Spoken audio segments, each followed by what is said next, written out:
YouTube. I'm doing this video again because I didn't really explain what was going on with my tools, so another video on my bushcraft tools. Start with here, we have a silky natto fixed blade saw. It's got a bit of flex in it. It's a monocoque handle, so the blade goes all the way through. You can change the blade by just loosening this up. This is what I use if I'm using heavy, big wood, thick branches or anything I want to cut through that is quite substantial. And with that usually goes the small forest axe, so I can process a lot of wood pretty quickly with those two items. Or sometimes I would just take say a small saw and this machete, and here I have a small knife which a lot of the time I would replace the Mora. It's a Mora Companion, high carbon machete. I believe a copy of the Martindale machete. I've done a Scandinavian grind on this, which you can see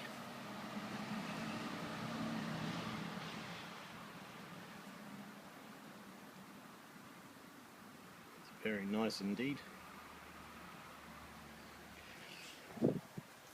But I can take this with this, and it's a complete lightweight system. And same with the Mora.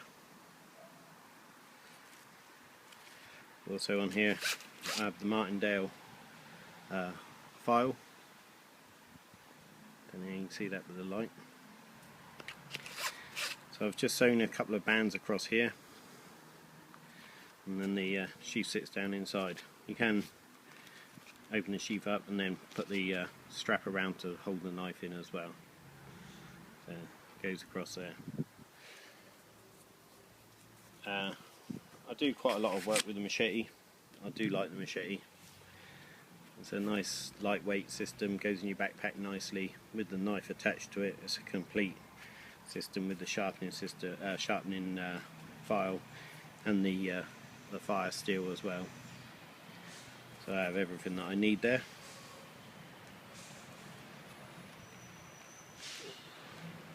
This is my Bushcraft blade.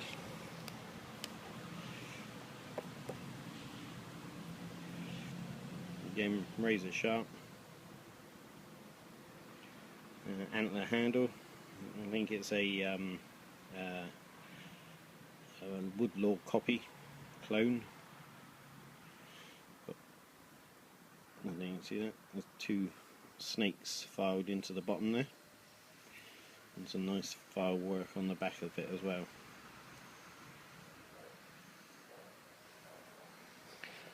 Nice sturdy leather sheath, and that's my Bushcraft knife.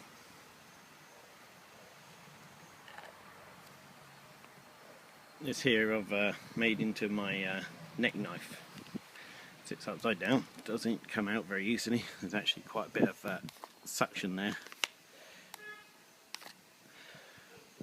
There's a little Finnish puukko,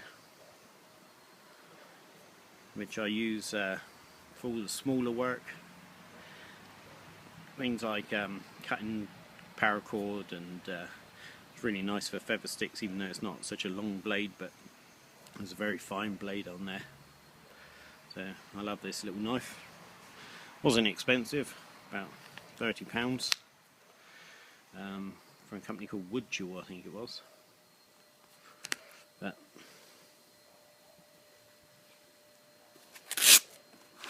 next I have my Baco Laplander saw.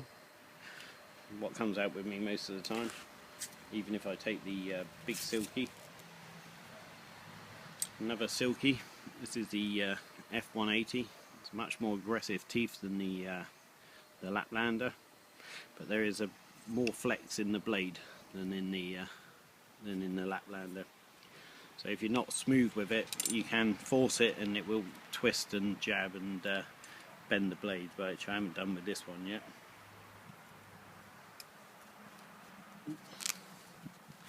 Now I have my multi-tool. This is made by a company called Stihl, and they make the chainsaws and the strimmers and things like that. It's a very sturdy multi-tool. It has everything that I need on it. It has a file with a rope knife on there, a serrated edge, a pair of scissors,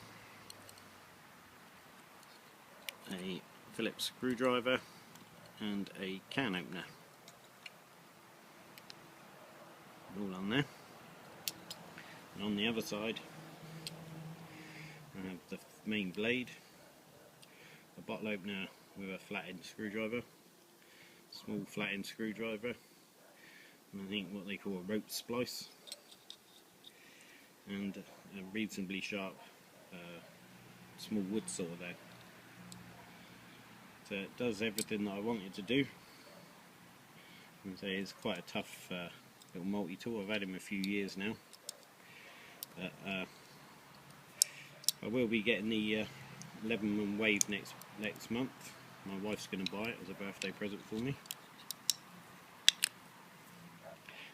But this has seen me through many years yet. Still many years left in it. If I just go hiking, and I like just to take the small Swiss Army knife. If I'm hiking, there's not a lot to cut, only things that, paracord. There's a pair of scissors on there as well for bits and pieces that I need it for. That's what I generally take, and I can use this as my everyday carry as well, because it's legal to carry this size knife without a locking blade in this country. Below 3 inches, no lock on there. I've had that for, well, must be coming up 15 years, 20 years, and it feels really strong still. Nice spring on it still. It really clips in nicely and opens up nicely. Bit of retention there, but as I say, I still use it hiking. Then I have my upper now, and we all know how good these are. Ideal for carving, light work.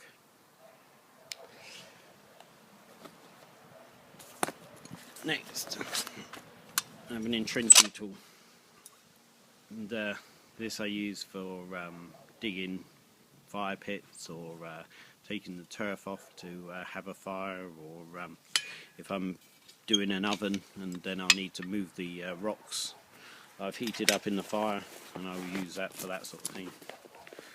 Also, it's handy to have in the car, where I can dig the car out of snow. And then here, it's a small entrenching tool. And that just opens up like this. You can have it as a small trowel or shovel. Very heavy metal. It feels like it could put up with a lot of punishment. The nice thing about this is that it turns into a pick. And the other thing I like about it is that with the spike on the end, it makes a really nice digging stick. Now that's my bushcraft tools. Anything you can think or want to say, please let us know. Okay, thanks for watching.